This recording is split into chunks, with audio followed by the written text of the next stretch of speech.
What? The eclipse proved the existence of God? Watch this. One scientist, this rare event confirms his faith in God, but it might surprise you why.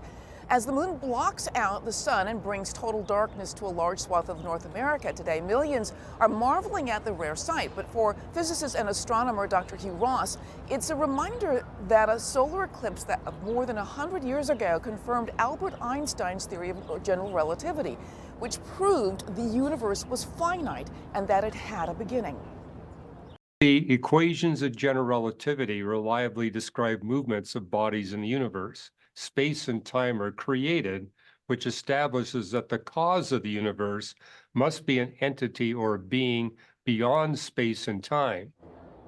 Now, Ross says only in the Bible, among all holy books, is God described in that way. Now, Ross says we live in a unique time in history of the universe when we just happen to be able to view these eclipses because the moon's distance from the Earth is the exact size it needs to be in order to completely block out the sun. If we were here at a different time, we wouldn't be able to understand the physics of our sun, the physics of other stars to the degree that we can. God wanted us, in my opinion, to be able to read the whole book of nature.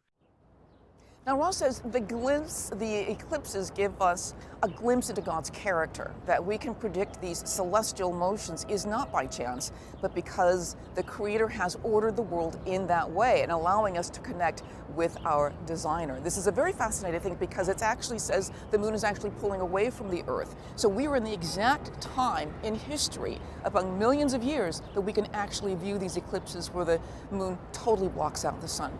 So Dr. Ross says the eclipse proves that something, God created the universe. Something created space and time. It had to be something outside of the universe that began it all. Plus, there is no chance that random chance of evolution would perfectly put the moon and the earth and the sun at the exact right distance for us to have an eclipse. If you like what you're seeing here, hit subscribe.